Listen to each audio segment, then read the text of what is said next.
जय माँ माता की मेरे प्रिय साधकों और दर्शकों, आज एक और तामसिक साधना लेकर आप सभी के सामने उपस्थित हुआ हूँ। आज का ये जो मंत्र है यह सिद्ध साबर मंत्र है। हमारे कई सारे साधक तथा दर्शक हमारे कई वीडियो पर कमेंट करते थे और लिखते थे कि गुरुजी हमें हिंदी मंत्र दीजिए, बंगाली हमें समझ में नहीं आती या पढ़ना नहीं आता है। तो ये वैसे साधक तथा दर्शकों के लिए आज का वीडियो है। और आज की जो साधना है, इस साधना को करने से कौन सी शक्ति आपके सामने प्रकट होगी ये हम स्पष्ट रूप से नहीं कह सकते, क्योंकि इस साधना को करने से 15-16 प्रकार की शक्तियों में से कोई भी एक प्रकार की शक्तियाँ प्रकट होती है, या ये भी होता है कि 11 दिन अलग अलग शक्तियाँ आती है जाती है।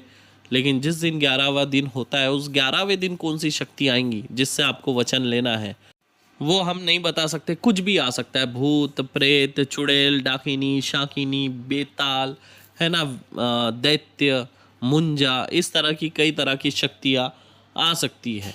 लेकिन याद रखिए, जैसे कि मैं कह रहा हूँ कि 11 दिन में 11 अलग अलग शक्तियाँ भी आ सकती है। ये भी हो सकता है कि एक दिन में 3-4 शक्तियाँ साथ में आकर्षित हो जाए, क्योंकि मंत्र में जो है अनेक शक्तियों का जो है नाम है। उस हिसाब से मैं आपको बता रहा हूँ कि अनेक शक्तियाँ भी आ सकती है। लेकिन कितनी भी शक्ति आए, आपको ना तो उनसे वचन मांगना है ना देना है। वचन किस दिन मांगेंगे? जिस दिन आपकी 11 दिन की साधना पूरी हो जाएंगी, और 11वें दिन ही आपको वचन मांगना है। इस साधना के अनुसार 11वें दिन के अलावा आप किसी भी दिन उससे वचन नहीं मांग सकते, ना दे सकते हैं।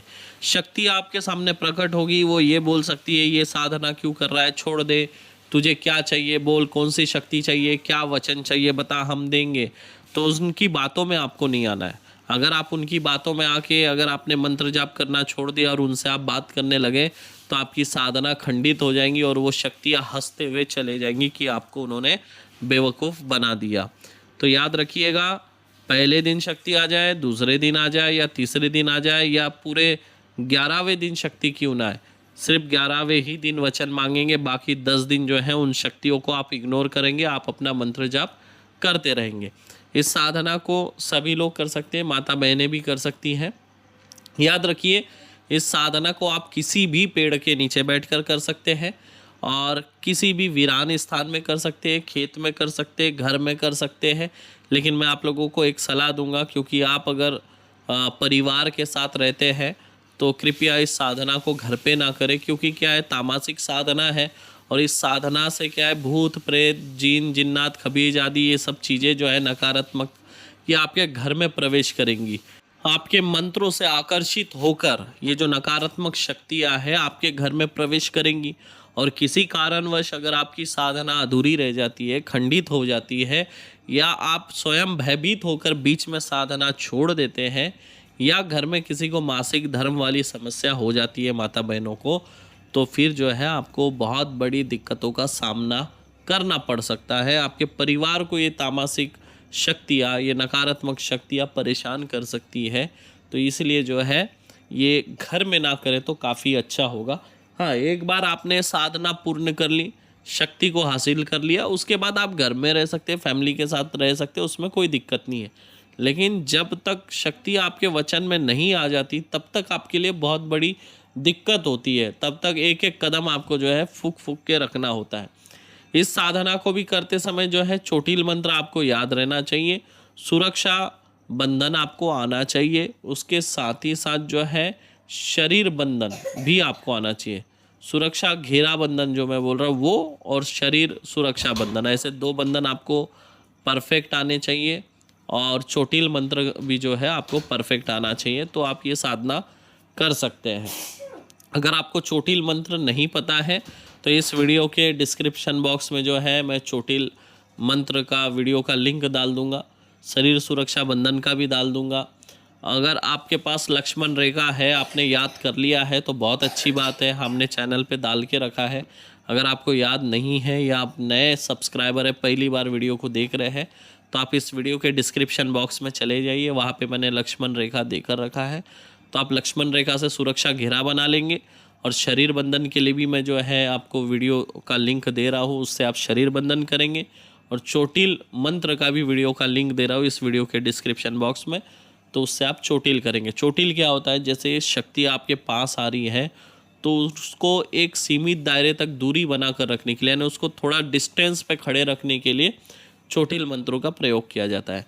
जैसे नींबू में जो है मंत्र को अभिमंत्रित करेंगे और उनके तरफ फेंक के मारेंगे, या फिर जो है आप पहले से ही, क्योंकि आपको उतना समय नहीं मिलेगा कि आप नींबू को अभिमंत्रित करें, तो आप पहले से ही जो है 15-20 नींबू को चोटिल मंत्र से अभिमंत्रित करके रख दीजिए। मतलब आपको फिर मंत्र नहीं पढ़ना पड़ेगा, सीधा नींबू उठा के उस शक्ति की तरफ मारेंगे तो शक्ति अपने आप पीछे हटेगी, तो कुछ दूरी पे जाके खड़े रहेगी, एकदम आपके पास आकर खड़ी नहीं रहेंगी। नहीं तो क्या होता है, ये एकदम पास आके ज़ोर ज़ोर से जब चिल्लाते हैं तो आप अपने मंत्र जाप पर फोकस नहीं कर पाते हैं।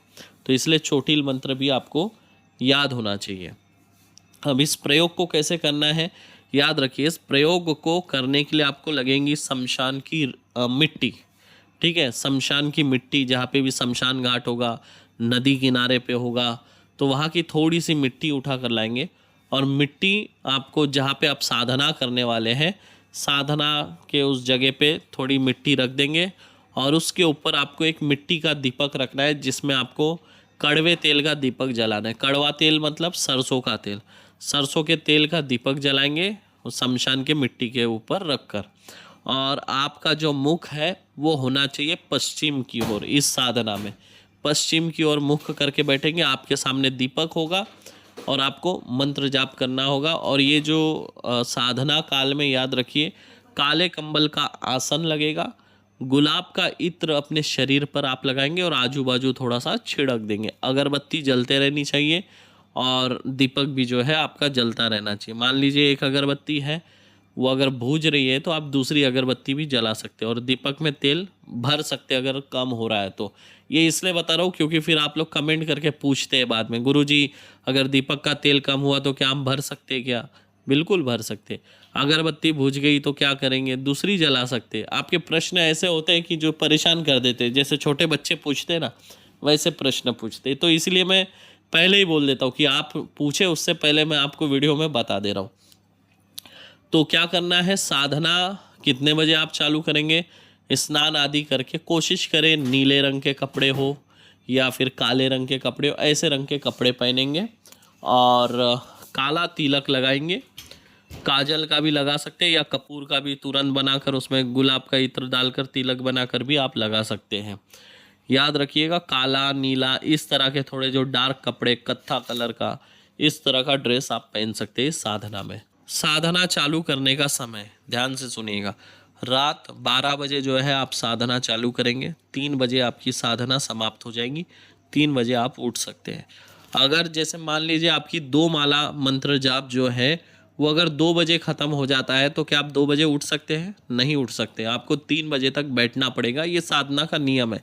ये इसलिए बता रहा हूँ क्योंकि फिर बहुत से लोग कमेंट करेंगे, गुरुजी अगर हमारा 2 बजे तक मंत्र जाप हो गया तो क्या हम उठ सकते हैं? नहीं उठ सकते।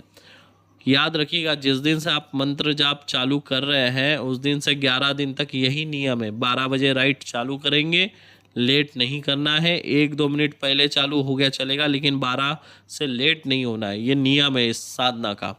और 3 बजे आपको उठ जाना है। अब उठने का कुछ नहीं है, 3:01 पे उठ गए, 2 मिनट पे उठ गए, कोई दिक्कत नहीं है। ऐसा 11 दिन करना है। शक्ति पहले दिन भी आकर वचन देने को तैयार हो तब भी आपको वचन ना लेना है ना देना है, उसको इग्नोर करना है 11 दिन तक। ये याद रखिएगा, अगर आपने गलती कर दी तो आपकी साधना खंडित हो जाएंगी और दोबारा ये साधना जल्दी आपको फिर सफल भी नहीं होगी, जल्दी सफलता प्राप्त नहीं होगी इस साधना में। समझ गए आप लोग? और याद रखिएगा, इस साधना काल में जो है आपको खुद के हाथ का बना हुआ भोजन खाना है। स्त्री के हाथ का या पराये किसी भी व्यक्ति के हाथ का बना हुआ भोजन आप नहीं कर सकते। और खुद के जो कपड़े हैं आपको खुद धोना है और आपको ज़मीन पे सोना है। ज़मीन पे सोना है इसका मतलब ये नहीं कि आप ज़मीन पे गद्दा डाल के सो जाएंगे, नहीं। अब ज़मीन पे सो रहे हैं, चटाई लेकर सो सकते हैं, रजाई डाल कर सो सकते हैं, कंबल डाल के सो सकते हैं, लेकिन गद्दा डाल के नहीं सो सकते। ठीक है, ये नियम है।